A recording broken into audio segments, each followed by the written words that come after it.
Well, good morning, good afternoon, good evening, wherever you may be across the blue green globe of ours. Welcome to Rooney's Live. It is a Toxically Masculine Tuesday. I'm your host, Mike Garrett, in Las Vegas, Nevada.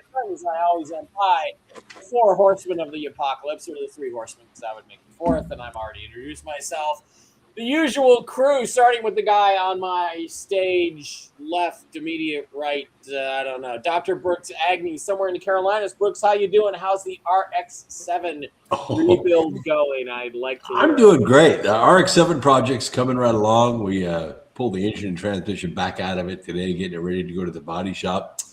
It is looking pretty premium. I'm telling you, everything fits. It's going to be fast, and it's going to be fun to drive. All right. Hey, Mike. Mike, check your microphone. You're a little light. I'm a little quiet. Yeah, I was just sending you a There you message. go. Juice up the volume a little quieter. Edit mic settings. Is this better? Yeah. Yeah. Okay. All right. Good. All right. We're going to set that then. Okay. And the man immediately below him in the Hollywood Squares arrangement is the owner of the finest strip club in Nashville, Tennessee, the Lickety Split TV's Blake Wally. I'm not the owner. Cub reporter. You said the person directly below you. Below me. Yep, we switched today. Below. Usually I'm in the other spot. It's all good. Rocking the bottom left today. Spot, Steve. What are you going to do? Kick his ass? Yeah. Pick your spot? Anyway, TV's Blake Wally. Blake, I got a girl out here in Vegas named Velocity. I really think you need to hire. You got to talk her into coming to Nashville. She will own Nashville. She sure as shit owns me and my wallet. So get her out there. Get her out there. Next time you come to Vegas, we'll all go to Sam's Cabaret and I'll introduce you to Velocity. But you can't have her. She's all mine. Go ahead. Okay. Blake, how you doing? You can look at her. Well, you can't have her. Oh, I would really like to meet her one of these days, hopefully soon. I am doing great. And of course, Velocity is her real name. That's what her mom named. Of course, I'm sure it is. Absolutely. It's like all my girls. They're going to be coming in at 10. I'm just hanging out in the karaoke lounge for right now. But the party starts up later, and glad to be here. Yeah. Looking forward to the show tonight. I'm going to be drinking Steve's special whiskey again. This is a terrific rye. So. That's right. And I forgot I have my bottle of Crab Cat whiskey, the official brew of the Y-Files. And I may be going back to the Y-Files for another sit down, and we'll definitely be I don't know what the hell happened to my light. Definitely be picking up some more for you guys. Oh, yeah. That reminds me. Okay. And of course, the most rural member of the panel here from nowhere, Fuckville, Arkansas, the man who owns more guns than he does utensils, Steve Doran, the trail boss. How you doing, Steve? What's going on in Arkansas? I heard it was going to get stormy there this week. It is stormy. We just had a thunderstorm go by, but I was able to mow my 20 acres of grass before that happened and get a bunch of stuff done earlier in the day. So I'm happy. I don't have to hold things off. All right. It's great to have you guys here. I'm just warning you, this is probably going to be one of the more intense Toxically Masculine Tuesdays you will ever experience. However, you should keep in mind we are all friends. We all respect each other, except Steve. I don't respect Steve as much, but we all respect each other. That's because you're gay. We all respect each other, and it's ladies, don't let this bother you. All right, I don't even know where to start. There's so many things to talk about.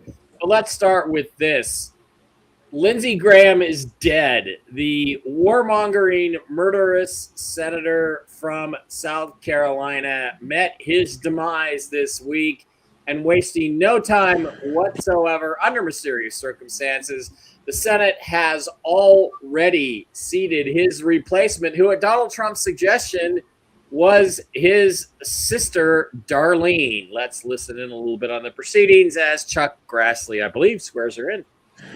Please raise your right hand. Do you solemnly swear that you will support and defend the Constitution of the United States against all enemies, foreign and domestic, that you will bear true faith and allegiance to the same, that you take this obligation freely without any mental reservation or purpose of evasion, and that you will well and faithfully discharge the duties of the office on which you are about to enter, so help you God.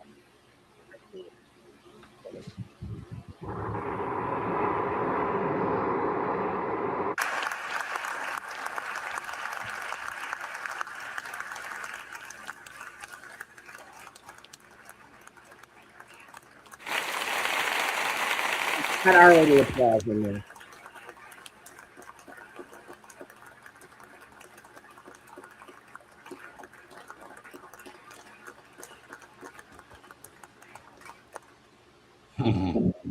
All right. So, as you guys may or may not know, Graham died suddenly he died very suddenly on Saturday night, and there are a lot of weird things around it. Darlene was sworn in today, and even President Trump thought it was a little odd that this happened Saturday night, Sunday morning. Let's listen to him on, I guess, Meet the Press. President Trump, thank you for joining us, and my condolences to you. Well, thank you. He's a tough one to lose. He was great. He was unique in every way, actually. He was, Mr. President, and I know that we are all just absorbing this news. We are all in shock. Can you tell us, Mr. President, how you received this news and your immediate gut reaction when you heard it? So what makes it even stranger is that I got a call last night sometime at, the early evening, maybe in the 7s, and he called and he said, we're all set for the Save America Act. He was pushing the Save America Act like crazy. He got back, said he just landed from Ukraine. I said, that's a long trip to make. He said, he sounded a little tired, but perfect, but a little bit tired. I had a right to be. And he was a worker. He was really a worker, but he sounded great, actually. But he actually said he was tired, but he wanted to pass the Save America Act. And I said, well, we're going to get it done, Lindsay. We're going to get it done. I'll see you soon. We thought maybe we might even meet today. And then that was it. And that was, very around the time. It couldn't have been much longer. It could have been his last call. I don't know exactly, but I got a message about 1 o'clock in the morning from one of the people at his office that he had passed away. I said, I just can't believe it. He was like a member of the family to me. It's very tough, actually. It's amazing. Mr. President, he was such an advocate. He was, if he wanted to get something, and he had a unique ability. He was able to deal with Democrats and Republicans. If I had a problem, a real problem, I wouldn't often ask. But if I had a problem with a Democrat, he could work it out. He was a great politician, actually. Okay, he was a great politician. He had supposedly changed his tune on the Save America Act. Let's listen. There are some people that were not too polite about it, including our favorite ex-congresswoman, Marjorie Taylor, joined me on a swingers club cruise. I disagreed wholeheartedly with many of his policies. He was a neocon warmonger. He was a murderer. He wanted to wipe out and kill many innocent people in Iran, in Gaza, in Lebanon. He supported war more than anything. He never wanted peace. The only time he may have been interested in peace was because this war is hurting the midterms for President Trump and Republicans. No. However, one thing about Lindsey Graham that we can all say for sure is he was a dedicated Zionist. And that's why he worked so diligently to send as much money as possible, weapons as possible for Israel. But he was also, he may have been an elected U.S. senator, but he really was the greatest lobbyist that the military industrial complex could ever have holding power in Washington. And his state, South Carolina, has over 400 military contractors, over 400 that Lindsey Graham made sure that got all types of contracts, grants, got all types of U.S. tax dollars to continue their work to serve the military industrial complex. So it is an interesting thing of how everyone's being shamed and told you can't say anything negative about Lindsey Graham. Look, we can say two things. We can say, oh yeah, he was a delightful person to be around, but at the same time, I disagreed with him adamantly on many, many issues. And it's okay to say both of those things. Okay, so that was Marjorie Taylor Greene, and you know, I will say this: South Carolina, I've been there, is the most militarized state I think in the union. There are more military bases there than I believe any other state. And whenever somebody tells me, oh, you know, I got video of UFOs off the coast of South Carolina, I'm like, you realize it's a military testing range out there, right?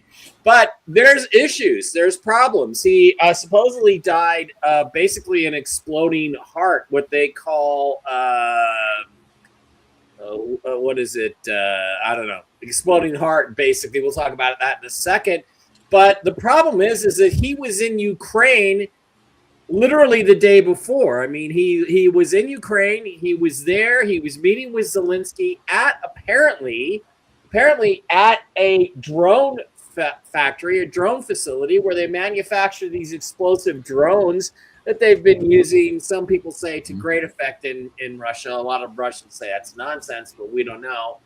But and the Russians then hit that within an hour or so of Lindsey Graham being there. There are people who think that Lindsey Graham actually did not die in Washington, D.C., but in fact he died in Ukraine, and this is just a cover-up. We'll talk about that in a second.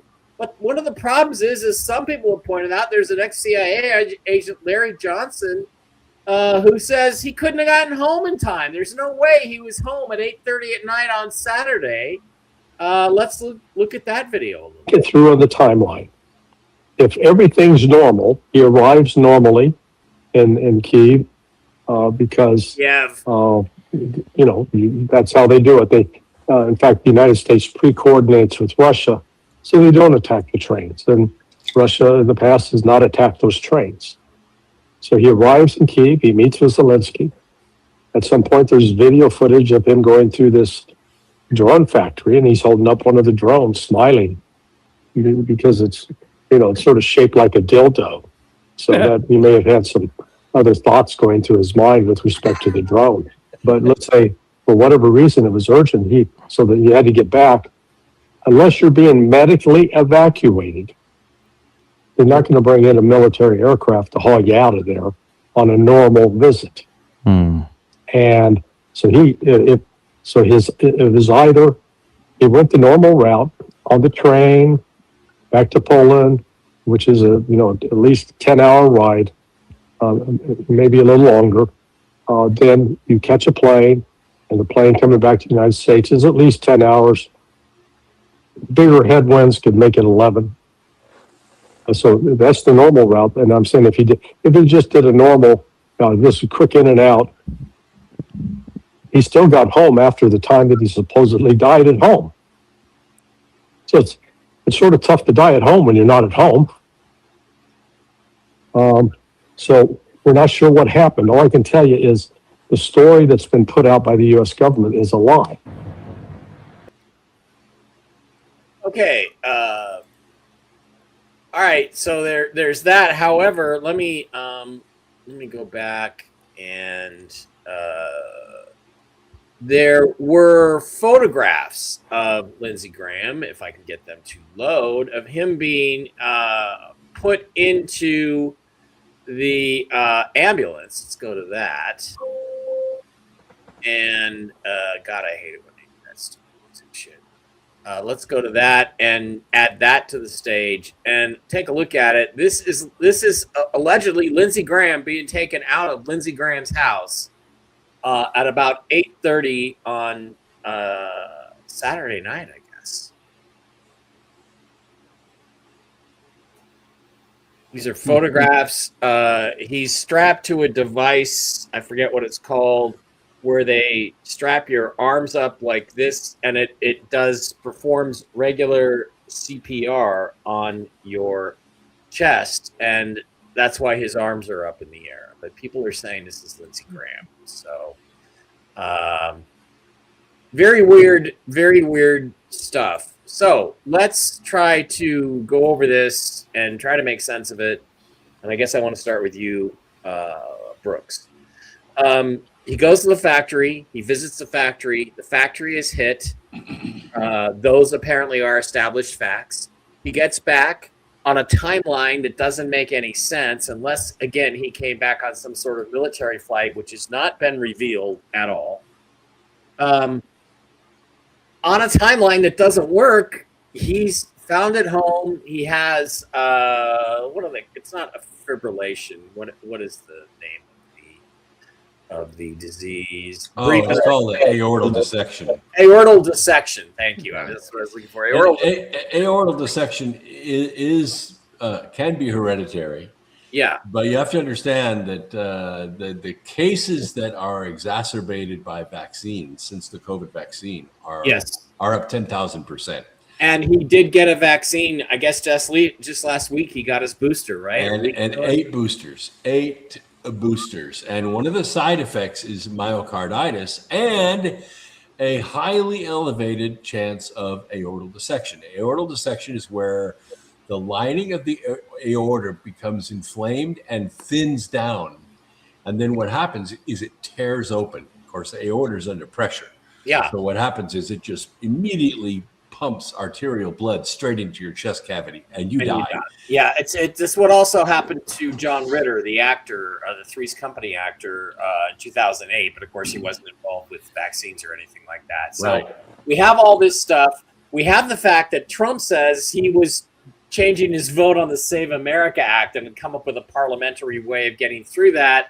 That would give the deep state reason to kill him. So, I guess what I'm looking at here from each of you, first of all, on the first round, is there anything suspicious about this, or did the guy just die because he's 71 and he had a congenital heart problem? Brooks, what do you think? No, I don't believe in coincidences. So when you have a high-level vote like this, and this is not an ordinary vote, listeners, this is not. We're talking about the end of the Democrat Party. Right. If this act is passed by the Senate, it bans mail-in ballots and it requires proof of citizenship to register and to vote. The Democrats are over. They're done. They won't win an election for 40 years. This is life or death for the Democrat Party. And one thing the Democrats have proven over the last 150 years is when they look like they're going to lose, they get violent. And this time a school shooting will not do the job. You have to assassinate the powerful people that are capable of passing this thing. And Lindsey Graham is certainly capable of doing that. So, and they're not done. They're not done. This thing still has a chance of passing. And the Democrats are not just furious, they're desperate.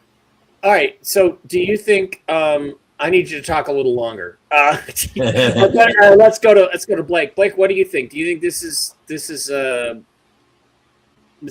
murder, or do you think it's just natural causes for an old guy?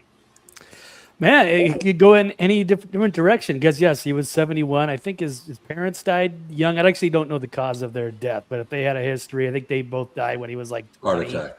Yeah, heart attack. So yeah, the history and with the multiple boosters and all of that and the flight travel, those are all valid. And of course, that drone factory was bombed. I mean, you could make an argument for all of it. I like that one the best, because that would be kind of poetic that the Russians took them out, and then in the drone factory. and maybe they put his body, maybe he was already dead, maybe the rigor mortis set in and his arms were already up, and they just made it look like he was being brought out naturally by the paramedic. They Velcro your Yeah. arms to this machine that does. Okay, it's not rigor mortis. Simulation. Right. I forget the name of it. So yeah, that's why it's through. And just to confirm what you just said, Brooks, this is Elise Stefanik who heads Democrats Slotnick. That's Slotnick. Slotkin. Yeah. She's a Democrat senator. This is what she said about the Save America Act. The other thing that we blocked yesterday was the SAVE Act, right? Which was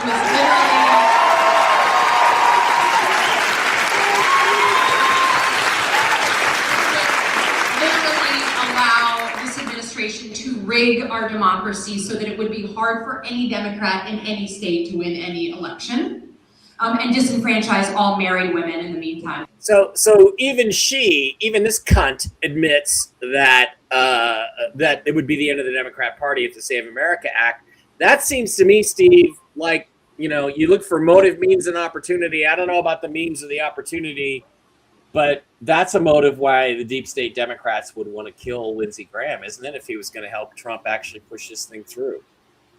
Well, the thing is, timelines are very important, and the fact that he did not have enough time to get back to his home before he died is a big indicator that some type of shenanigan went on prior to his arriving home, whether he was poisoned when he got his booster or whatever the case may be. But something's going on. Anytime the government comes out and tells me anything, I do not believe it. Anytime the news media comes out and tells me anything, I do not believe it. But we do know that it takes a certain amount of time to get from point A to point B, and he did not have enough time. Well, there's that issue, and there's other stuff too. We all know Lindsey Graham was a little bit light in the loafers, as they like to say. He was clearly gay, homosexual. He was never married, didn't have any kids. And the question, and apparently it's been stated it was a well-known joke around town that he just frequented male prostitutes, as a lot of them do in Washington, D.C. Cory Booker, I'm looking at you. And so who called? Who called 911? We do not know who called 911. And here's another thing, Steve. If it is death by natural causes, if it's aortic dissection, if that's what it was, why were there 20 FBI agents at his house the next day? Can you answer me that?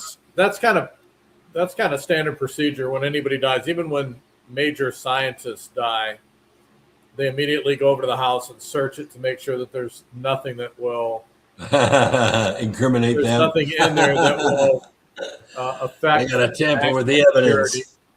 So, like I said, that's a pretty standard procedure when somebody holds a position of power or they're in a super secret job for the FBI to go in and search the house to make sure that there's nothing there that could harm national security or embarrass the other elected officials and people that those individuals work with.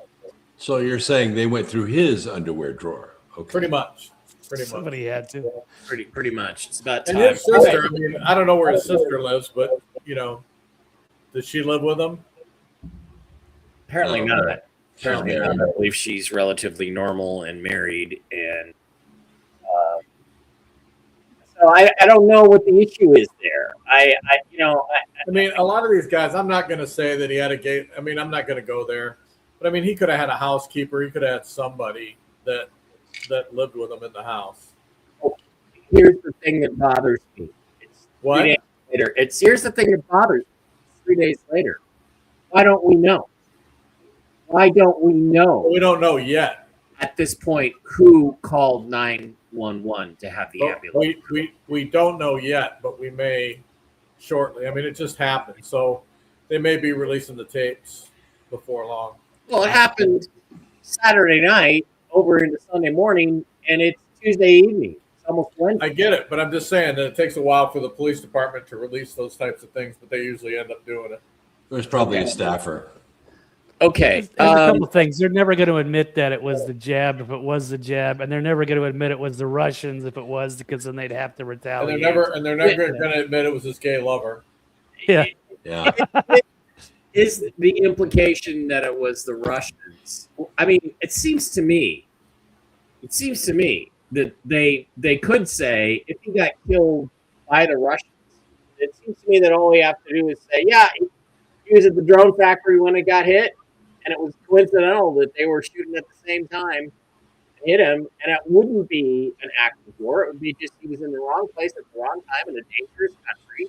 He is a warmonger. He wants everything bombed. He's been responsible for a lot of deaths. I hate to agree with Marjorie Taylor Swinger's Club Green on anything, but I think she's right about that. So I don't know. Maybe he died. Maybe he died while he was hitting a male prostitute in the Ukraine. Ooh. Wow. Help me make sense of this, gentlemen. Is this a hit by the deep state to stop the Save America thing? Did Trump take him out? I've heard rumors he knew all about the Air Force One problems and let Trump get on the plane, and Trump hit him back. I've heard all kinds of things. Does any of this make any sense to you? I heard it was Langley. Langley is the one that hacked the new Air Force One, and Trump made the switch to the old Air Force One because Langley had compromised him. By the way, in the previous 36 years of vaccines, there's been one aortal dissection.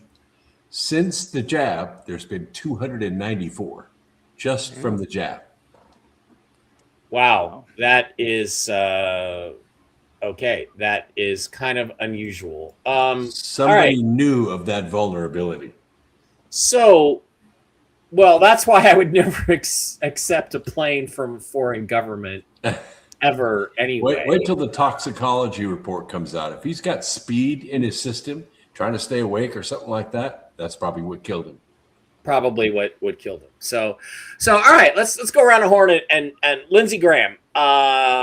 Your options are murder, doesn't matter by who, murder or natural causes. Blake, murder or natural causes? I'm going to see if it's not murdered by the Russians. I don't think the deep state would have done it. He's a great character. He's a terrible politician, and yeah, I think he was too well liked by the deep state and the swarm. Yeah, the deep state loved this guy. Yeah. So you go with natural causes? Well, or the Russians. The Iranians are taking credit, so I don't know. You got to pick one. Wait a minute, Blake. You got to pick one or the other. All right, then I'll be boring and I'll say natural causes. All right, Brooks, what do you think? Natural I don't causes. believe in coincidences. I'm not going to say natural causes. I'm going to say foul play. Foul play. Steve, you're the cop here. What do you think? Natural causes or foul play? I'm going to say foul play because of the timeline. I'm going to say foul play as well. Now, we need that timeline confirmed, but we do not know yet what that. Well, if he flew from Kiev back to the States, he could make it. That train ride from Kiev to Poland is 10 hours plus. It's not a fast train. Yeah.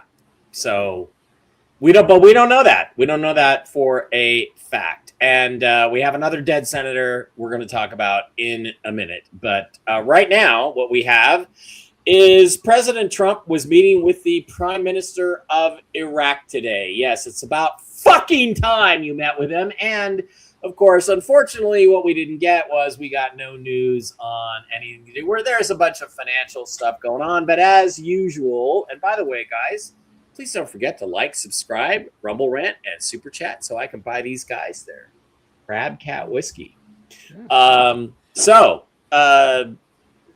We had this meeting today, and at the meeting with the Iraqi Prime Minister, something else came up, which is kind of interesting. What's happening is that on Thursday, President Trump has decided he's going to address the nation. Here he is talking about it briefly in the Oval Office. Anticipating your big announcement on Thursday night regarding election machines and integrity. Can you give us sort of a sneak peek about what to expect and tell the audience? Well, I'd rather save it. It will concern that subject. We'll have a couple of other things to say also. But I'd rather save it. But it's really big news. It's really, really big news. And our country has to shape up. But that's what we're going to be talking about Thursday is it doesn't get bigger because without free and fair elections, you don't have a country. We'll be discussing other things too, but it's going to be a very big announcement. Yeah. Anticipating your big announcement on Thursday night regarding. Okay, so he's got this big thing coming on Thursday, and there was another one down here, John Solomon, that I want to get a hold of. And John Solomon said, let's just skip those. Those are going to flood. Where's my goddamn John Solomon video? Shit. There's AI Mitch. Yeah, there's AI Mitch. Okay, hang on. Let's go with John Solomon. I think it's a declaration of emergency. Yeah. John Solomon. God damn it. And the Iraqi dinar ivory. Yeah. Well, I mean, that would be nice. It's the absolute perfect time to do it. All right, here is John Solomon. Let's switch to this tab. Talking about what's going to happen on Thursday night. The reports are that he is going to call out that he has proof of Georgia voter fraud in the 2 Senate races, Warnock, and who was the other one? The other guy, Ossoff. Yeah.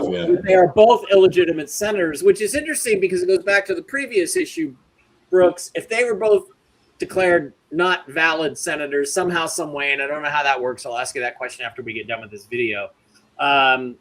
That would give the Republicans like a 5 or 6 vote majority, and they could pass the SAVE Act immediately, which would be really interesting. Let's listen to John Solomon and see what he says about what he thinks is coming up on Thursday. Well, what will be the headline Friday morning regarding the speech? I mean, what do you think? This feels like a bit of a potpourri. I don't know what to expect exactly. Well, one of the things I have learned to expect is that if you see mainstream headlines 2 days or 3 days ahead of an event with anonymous sources, you should probably assume they're not going to be 100% accurate. There's a really good track record on this, that media often get what's going on in the Trump White House wrong.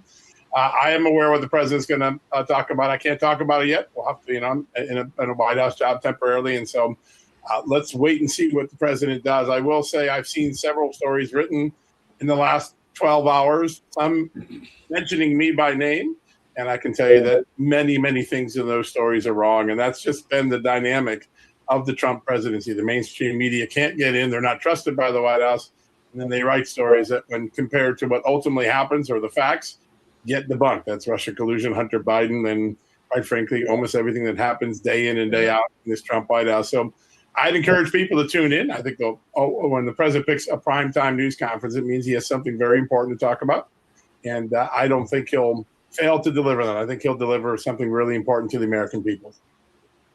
All right, John. All right, so John Solomon knows what it is, and he won't say, but Brooks, he's implying it's not going to be the Georgia voter fraud.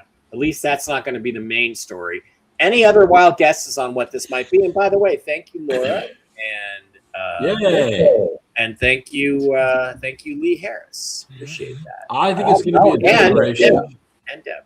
All right, so a declaration of emergency, a state of emergency.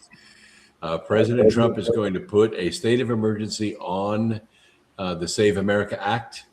He's going to try to get this in before Labor Day because that's when election starts. That's when early voting starts. He's going to try to ban mail-in ballots, and he's going to try to require government ID to register and to vote. And he's going to do it as a declaration of emergency, with proof that there has been an attack on our election infrastructure by a foreign adversary. Okay. That's great speculation. Blake, what are your thoughts on what he might be talking about Thursday? I don't think it's going to be the Iraqi dinar. I mean, I think that's a story. They're here all week. I'd love to see them revalue it, but I think whatever story comes out is probably going to cover that up if it happens, rather than be the main focus of a Thursday press conference. So what do you think they're going to talk about on Thursday? If they're going to talk about something besides the election fraud, we could only speculate. I guess this opens the door to the other swing states potentially, and it also changes the narrative, and it forces perhaps the liberal media, who's been making a mockery of this for years, and to finally accept the fact that, yes, there were legitimate questions that were brought up in 2020. They covered it up. They called everybody crazy, and somebody's going to have to be held accountable. I know they've got sent. I've heard of like 200 some agents already in Fulton County. I could be wrong there, but yeah, they're planning for something big there. And we all know 2020 had so many problems, and that was one of the main ones was in Fulton County. So yes, if they can correct that narrative and force everybody to acknowledge it, that would be huge. So that's going to pave the way for this SAVE Act if they can hopefully pass it by then. So yeah, it should be. I'm looking forward to Thursday. Yeah, Trump needs a win. And the purpose of the SAVE Act is not to let Republicans steal elections. It's to have honest elections, which most of us figure the Republicans will win 70% of. At least I think so. So, it's to have no more fraud in our elections, which is what I think everybody who's an American should. Well, and let's be clear, the fraud is on 3 different levels. Number 1, illegals are voting in our elections. Yes. Number 2, counterfeit ballots are being printed by computer and put in and stuffing in the ballot box. They're being put into drop boxes and counting stations. And number 3, we have absolutely clear evidence that a foreign adversary has compromised our election infrastructure. Right. That's robbing Americans of their vote. Yep. That's what this is about. And thank you, Roland. And I think you may be onto something, Brooks, because that would be justifiable if a foreign adversary had interfered in our elections. We had absolute proof of that. That's an act of war. That's a declaration of emergency. Absolutely. President extraordinary powers to change a whole bunch of stuff. And I'm also hearing this week, the Supreme Court is already going to revisit the birthright case. Yes. Yeah, they're going to rehear that case because, 2 things. First, they introduced a lot of evidence of all the billboards that are running along the southern border and in Mexico selling birthright, literally, and that evidence was not introduced into the original court, into the original hearing. Okay. And a lot of pressure is being put on Amy Coney Barrett to change her vote, and I believe she's going to change her vote, and that will make the 14th Amendment stand as written. And then the other controversial decision. Votes going on for a month or 5 days or whatever. They're supposedly going to revisit that already too. So could be a wild week ahead. Steve Doran, okay, what's your take? Do you have any thoughts or expectations? What are you talking about that he's saying is such a big deal? You broke up a little bit, Mike. Say that. Yeah, the audio is getting kind of wonky over there. I don't know if it's coming through your microphone or if there's something else happening. I know I've been having issues the last couple of days. There you go. Say it again. Okay, so Steve, what is the issue what do you think Trump's main subject is going to be on Thursday? Well, I would hope that it would be that he's exposing all the election fraud and actually has hard and fast evidence to show the American people. However, he said things like this before that, he's going to give us, a lot of information. The press conference that he's going to have is going to be huge. And then when we watch it, it's a letdown. So it's anybody's guess what he's going to be talking about. All right. We'll just have to wait and see. I mean, how many times has he said, oh, we've got big announcements that are coming, and then it's really nothing? It's a soccer match. It's the IndyCar race around Washington, D.C. I don't think that's going to be the case. Apparently, it's going to be newsworthy. It's not something like that. So, we all wait and see. We're on pins and needles. Finally, are we going to get some justice? All right. So the other major issue is that we have apparently another dead senator who they're trying to pretend is not dead, and this also has to do with the SAVE Act. Mitch McConnell, as you may know, has been missing in action for more than a month now. And the other day, a picture was released by his campaign of Mitch McConnell with his Chinese spy wife, Elaine Chao. Supposedly, he fell down. The statement said, "I fell down. I hurt myself. I had a broken leg or something. I'm in therapy and I'm recovering." and they put out this picture. Now, the problem with this picture is that this is Mitch McConnell, what he looked like in 2023. This is what McConnell looked like in 2026, and he couldn't even speak. Notice the mouth is completely different. He can't even hold his mouth open really anymore. And the other problem with is if you notice this particular shirt is from 2023. This is a picture taken on May 8th, 2023. The hair looks the same as it does in the picture. The shirt is the same. It appears to be a picture from some other vacation trip, not a hospital, that Mitch McConnell went to. And all evidence seems to be indicating at this point that that Mitch McConnell is either brain dead or close to brain dead. And there has been one reporter who has been following this really, really closely. Let me get over to it really, really closely. Her name is Desiree Townsend, I believe. And this is her latest report. She continues to ask the question. If Mitch McConnell is in a rehab center, why is his personal security guard still at the hospital where a lot of people have said dude's in a body bag or he's been dead? Let's watch her latest report.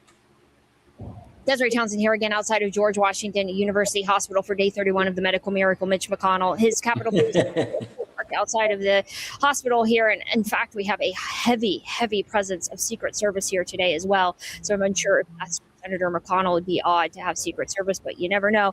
I will put up some of the clips that I caught earlier. Secret Service dropped off a walker, so that's what kind of led me to think that maybe they were here for Senator McConnell. But it's very odd. Secret Service is usually for presidents, vice presidents, and former presidents as well. So I would have never guessed 1 week ago that we would be swearing in today an interim senator that was not set to replace Senator Mitch McConnell.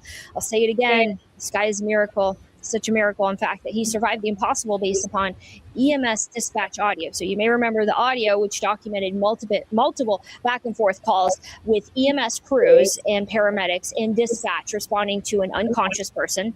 Then someone radioing back saying that patient at that same address was in cardiac arrest. When they arrived, they were then engaging in CPR, followed by the dispatcher radioing a second time his address with an updated cardiac arrest response. Based on Elaine Chow's, Senator McConnell's statement and the definitely not Photoshop older photo of him and his wife who basically abandoned him for weeks for a China vacay. The photo and statement, I suppose, are trying to allude to the dispatcher and the paramedics maybe lying or all of them being wrong in their references to this patient at his address. Maybe there just was another patient there that went into cardiac arrest.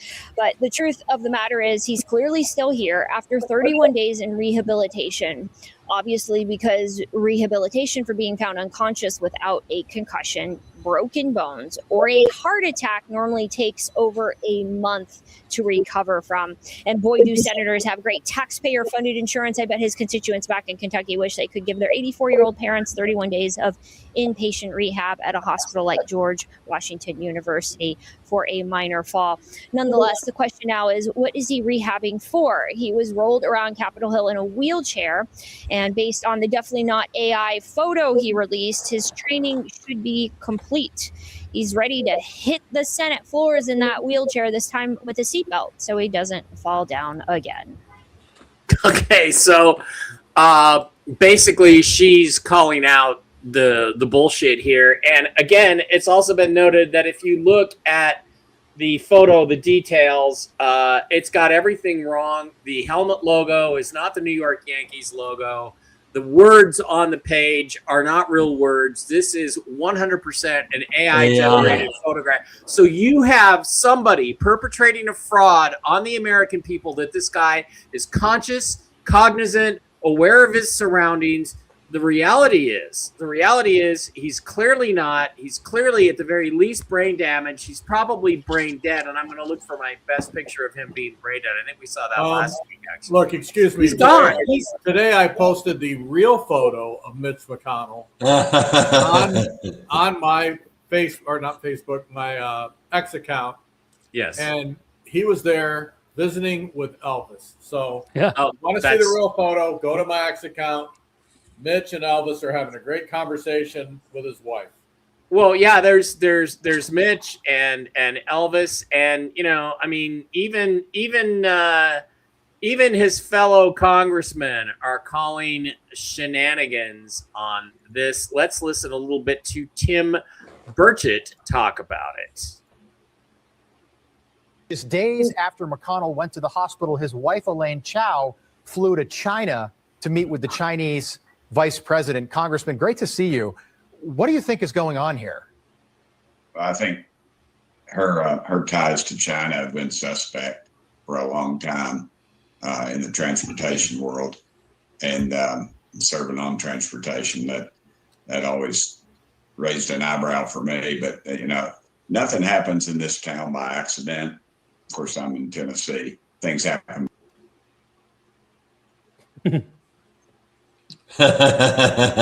Lincoln. Going on in Washington, this whole thing is a farce. I think a lot of people have some ideas about what's going on. There's a timeline of elections when they would occur, and you're right. How can you be critical of Joe Biden wandering around the White House, not knowing, looking for the soft serve ice cream machine for 4 years, when you can't be critical of this? So yeah, it's in our own party. It goes, and that proves my point about the deep state. This town is Washington D.C. is just a large man-made sewer, and we rarely stir it. We just let it sit there and stink. We don't drain it. Look at the look on his face. Happen time and time again. Just days after. Okay, so here's the reality of the situation. The photo is AI. It's fake. It's not real. Mitch McConnell is not conscious. He is not cognizant. The reason they're doing this, they're trying to run the clock out on the special election law in Kentucky. Brooks, why don't you explain that to everybody? Yeah, Kentucky is one of the few states that does not have the right of the governor to appoint somebody like they did in South Carolina. They have to have a special election, and it happens very quickly. Like, you announce it, people come forward with their money, they run a short campaign, and people vote.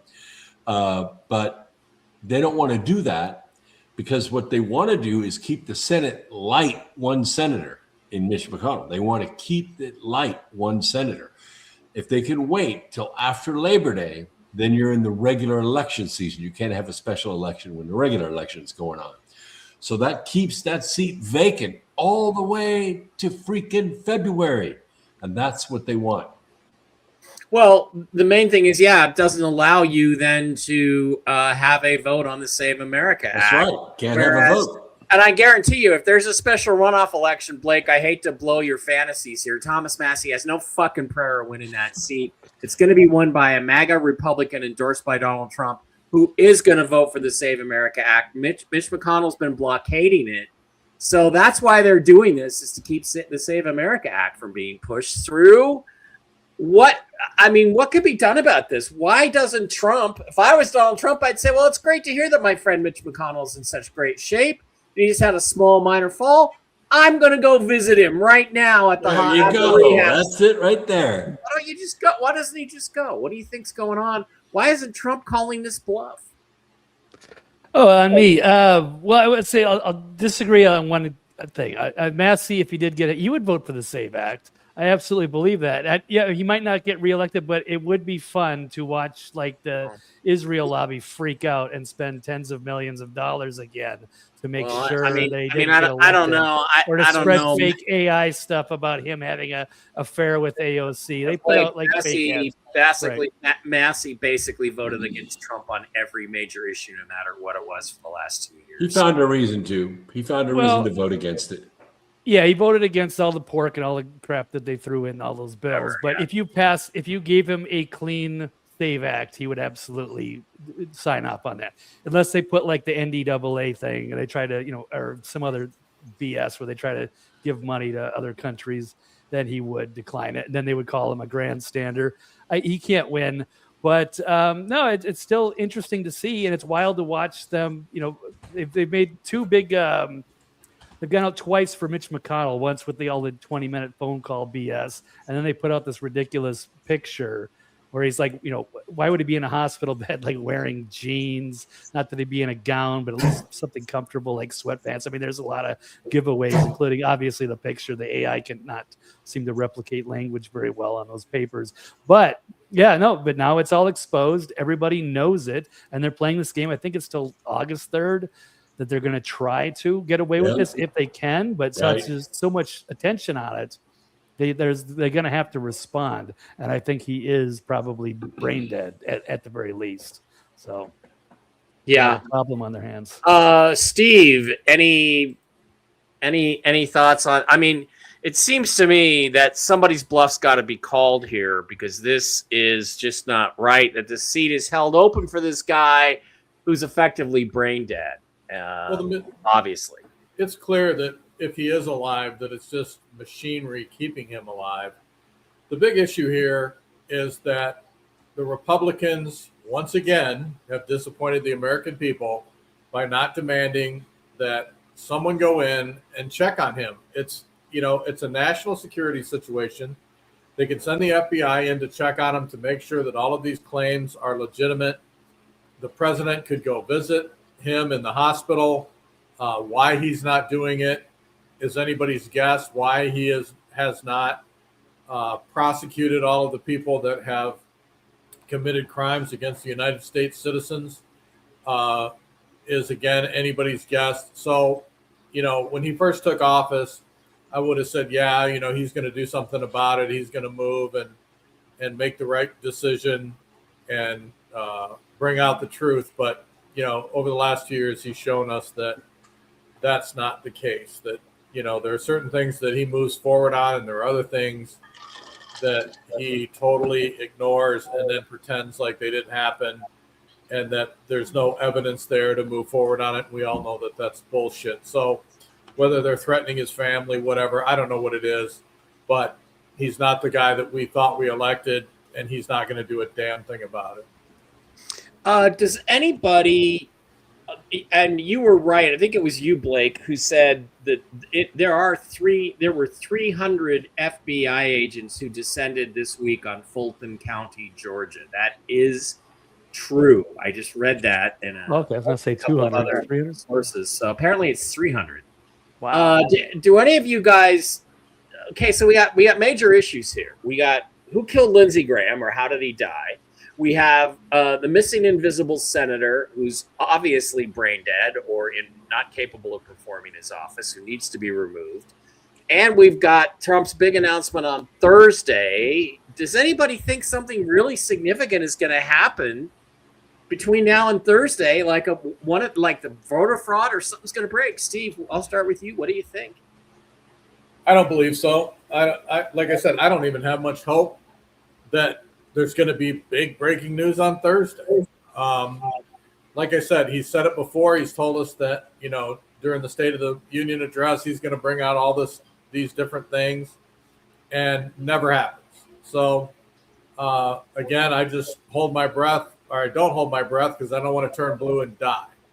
I don't know if what's going to be announced is even going to be that significant. If he really wanted to get to the bottom of things, this Mitch McConnell thing would be over.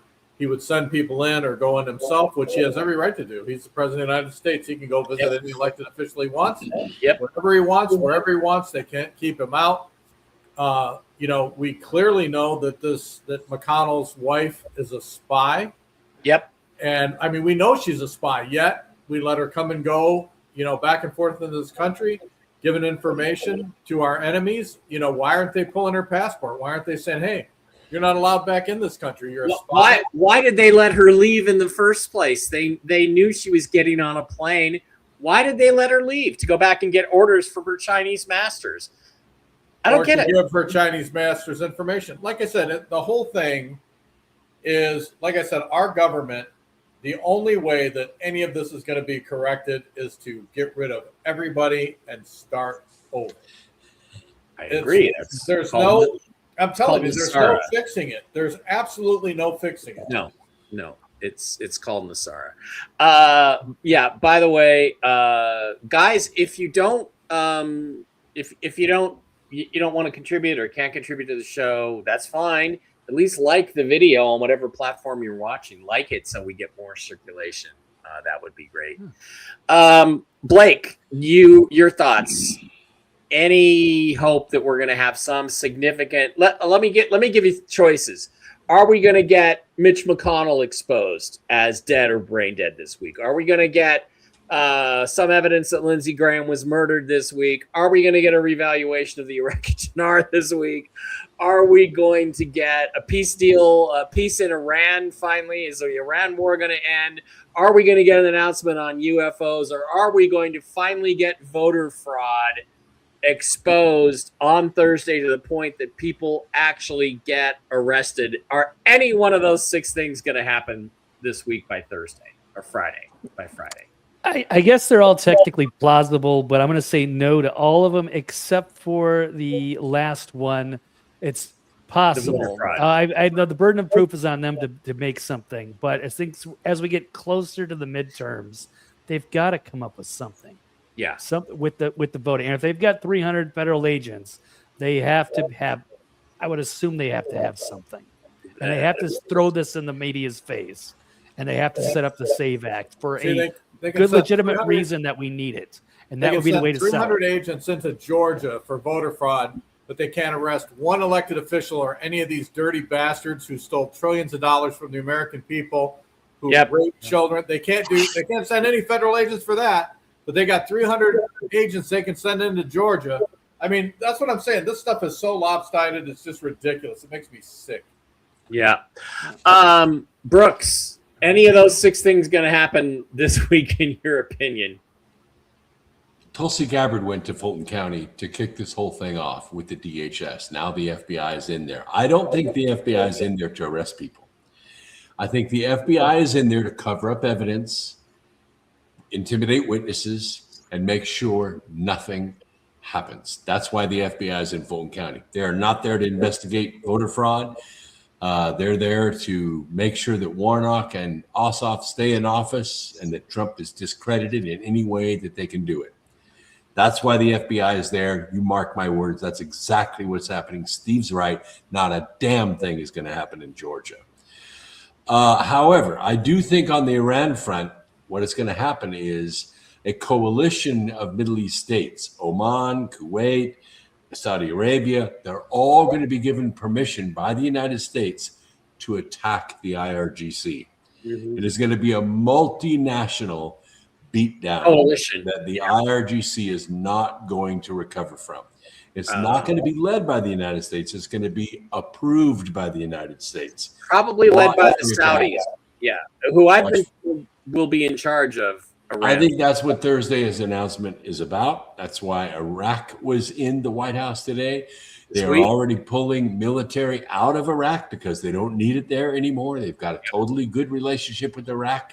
Iraq has never liked Iran. They went to war with them for 20 years and got their ass kicked. They would love to see the IRGC wiped out. That's what the discussion that's going on this week. That's what you're going to see Thursday. That makes sense. I like that. I'm going to go with that prediction. I think you're going to look like a all right. We're going to touch the third wet rail of Toxically Masculine Tuesday. We are now going to discuss the Tyler Robinson preliminary hearing this week, where the evidence was presented. Can you hear me, Steve? The audio is wonky as hell, and Still it just choppy. cuts out. Keep in mind, this is a hearing, not a trial. They want to make sure Tyler still gets a fair trial, so they're not going to give away all the explosive evidence in the hearing. But go ahead. Where they showed way more than enough evidence. Oh, yeah. Produce, he is guilty as fucking sin. Let's listen to Benny Johnson do an evaluation of what he saw in the courtroom this week, just for the heck of it. Let's listen to that, and then we'll set it up, and then I'll let you guys come back into September, Benny. Yes, absolutely, Kevin. This has been an overwhelming and demonstrable evidentiary bombshell for the prosecution. We've never seen anything like it. I have never seen more of a devastating case. My question to anybody doubting at this point if Tyler Robinson killed Charlie Kirk is, what more do you need? The medical examiner said that Charlie Kirk, my friend, was killed with a .30-06 soft hollow point bullet to the neck. That is what killed Charlie. Not an exploding microphone, not an Egyptian plane, not an Israeli assassin team. What else do you need? Well, you have the evidence of DNA of Tyler Robinson on the murder weapon. Now we have Tyler Robinson confessing multiple times in the court in his own messages, in notes that were left from his family, notes that were sent to Lance Twiggs, that he committed the murder. Then Lance Twiggs confessed inside of the court that this is something that Tyler Robinson had remorse over when he asked him, did you do it?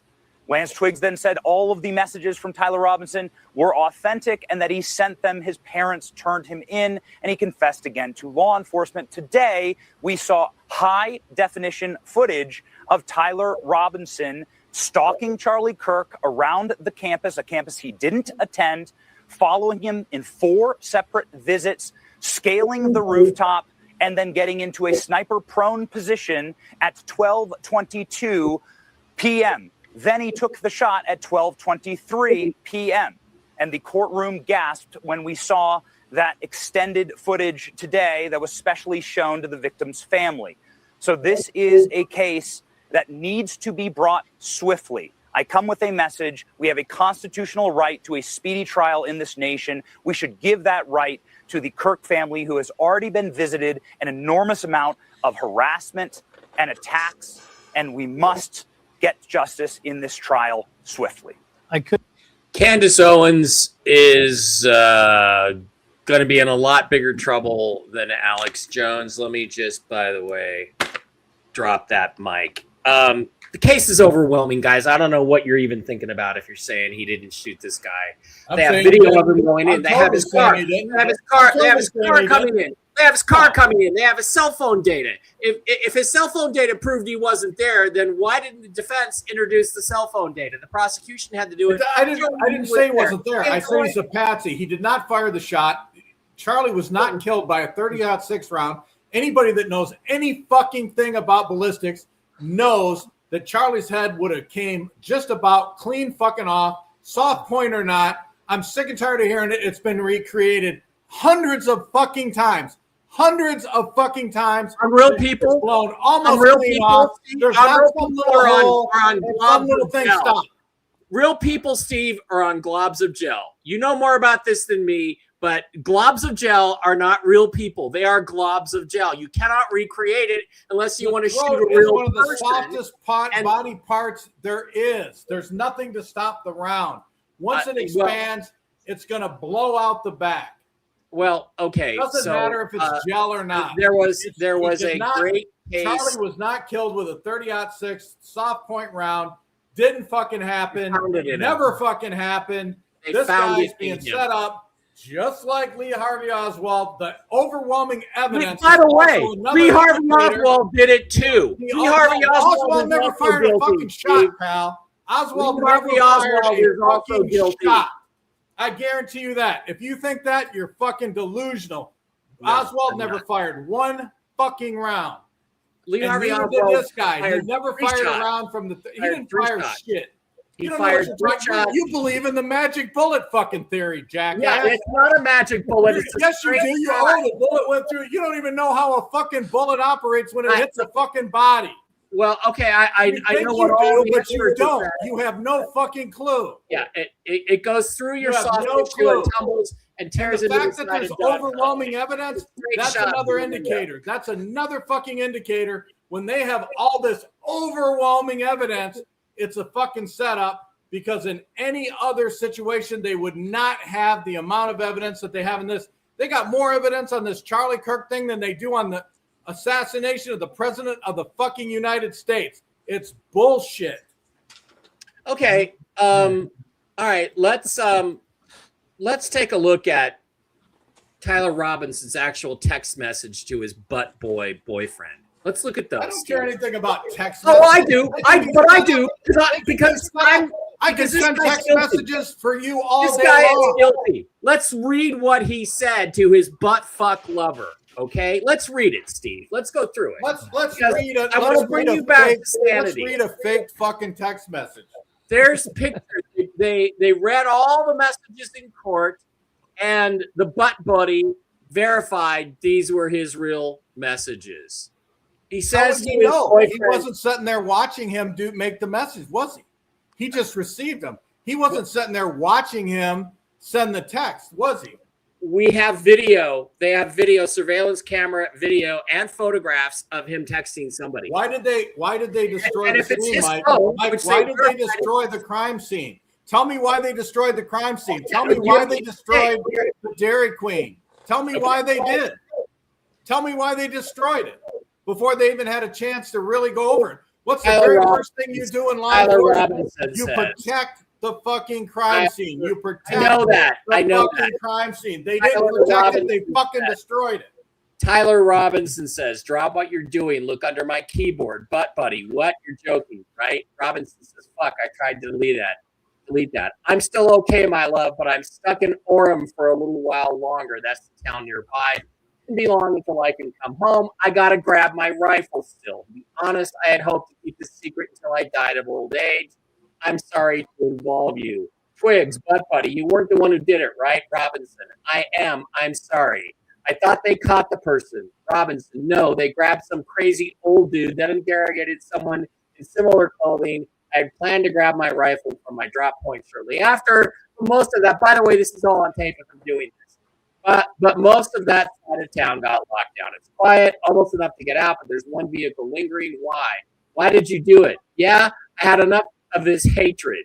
I had enough of Charlie Kirk's hatred. Some hate can't be negotiated out. If I'm able to grab my rifle and seen, I will have left no evidence. Going to attempt to retrieve it again. Hopefully they have moved on. I haven't seen anything in the news about them finding it. We'll update you midnight. Now, after all this, what happened is that Twigs apparently told all of this to Robinson's parents, who then turned him in to the police. All right, guys, I'm done. This guy's guilty as fuck. They've got video apparently of him actually taking the shot.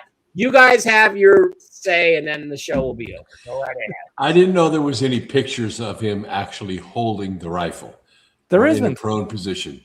There's a picture of a rifle wrapped in a towel, which obviously has his DNA on. That's pretty easy to do. Get the towel from his house that has DNA on it. But there's no way. There's a possible way, because I've had it happen to me, where a text comes in from someone who you think is texting you, but it's somebody else with using their name and their phone number, by the way, and their phone number. I believe that this is a conspiracy. I think the FBI is the one that created these texts, even if they were texting the butt buddy, impersonating Tyler.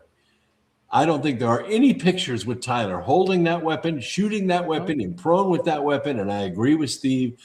I have already seen with my own eyes what a 30-06 does to human flesh. It's not that. It isn't that. Even a 223 is a little more violent than that. Maybe a 22 caliber would leave a hole like that. Answer me not this. Not a 30-06. Charlie Kirk was wearing body armor. Mike, you're done. Mike, you said you were done. You said you were done. You're Putting done. body armor into his neck. Would it be the damage that we saw? Yeah, the answer is yes. Thank you. I'm no ballistics expert. They said that didn't happen. They said it didn't bounce off the body armor. They said it went straight into his neck. So there you go. That one's out. Yeah, you can't get ballistics off of a bullet that hits body armor. Now, I used to shoot steel plates with 30-06 at 150 yards, and the bullet just They've already said that didn't disintegrates. There's nothing left of the bullet. There's no way to get ballistics off a bullet that hits body armor. They also we're not able to really get ballistics off the bullet because it did shatter. It was a soft point. Blake, anything you want to add to this? It's not going to shatter like that in soft human flesh. Sorry. Yeah, there's too many problems with the official story here. I'm not seeing any of the overwhelming evidence, and I don't know why this Lance Twigs is even credible. He's made some kind of deal with the FBI for whatever, some sort of immunity deal. I have no reason to believe anything he says, and he seems like he has fresher DNA on that gun than Tyler does. So, and by the way, that speedy trial thing, that's not for the Kirks. That's for Tyler. Yeah. Tyler's the one that gets the speedy trial. Yeah, it's bizarre, and you're watching a lot of people like just condemning this guy. To have it. Yeah, Tyler so just needs to keep his mouth shut. Can say that's going to change his mind. Tyler just needs to keep his mouth shut. The defense needs to let them go to court with that evidence and then blow it all apart when they get in court. Tyler didn't make these texts. These texts came from an FBI agent impersonating him and sending his butt buddy the texts, impersonating him and his phone number. We have the metadata to prove it. Yeah, Mike, I love you did such a spectacular job breaking down the JFK assassination. You do such a great job debunking all these BS UFO stuff. But on this one, I'm not seeing any of the overwhelming evidence. They keep saying that buzzword phrase, but nothing is adding up on this. Okay. Thank you, gentlemen, for your opinion on this. I guess we will agree to disagree. I am sure he's going to be whether that's justice. If I was going to railroad somebody for a murder, this is exactly how I would do it. Exactly. Well, there's too much evidence. There's too much. It's too picture perfect. Then what was he doing in the parking garage? The roof. I'm not saying that. Look, dude. You're saying that I'm saying that he's completely not involved. Second time, you're saying that I'm saying that he's not involved. I'm saying that they brought him in as a patsy. Is what I'm saying. I'm saying he did not pull the trigger. He did not shoot Charlie Kirk. He is a patsy, just like Oswald was. Oswald was not a patsy. Yes, he was. And and I'll tell you what, I will pay to go to Dealey Plaza and prove your ass dead wrong. You're totally fucking wrong on that. Well, you know what? If the Iraqi dinar does revalue sometime this week, you and I are going to do that because Brooks and Blake and everybody else, we're going to do that because we're going to make a documentary about it. So that's fine with me. And I'll show you how easy the shots were. Shit, I could have made the headshot. All right. First of all, I knew this would be volatile. I appreciate each one of my colleagues. How come nobody but Mike talks about what the president was going to say, what President Kennedy was going to say at the speech he was driving to when he got shot? Well, we think he was going to say that, but we do not know that. And, let's see. All right, gentlemen. Thank you for your energy on this. There's even more stuff we haven't talked about. Jack Smith, but the show's gone on. I need to get some chicken wings. That's what makes this the best roundtable on the internet. Absolutely. It was great. I appreciate each and every one of you guys and you guys out there in the audience as well. Thanks for liking, subscribing, rumble ranting, and super chatting. If you want to keep that up, that's fine with us. So everybody have a great one. I will be back tomorrow at 6 p.m. Eastern, 3 p.m. Pacific with Susan. Talk more about the big geopolitical events. Everybody stay toxic. Everybody stay masculine. And we will see you next Tuesday. Have a great one, folks. Bye-bye. Hope we didn't upset anybody. Remember, we're guys. We can yell at each other like this. Yeah. That's what makes us masculine.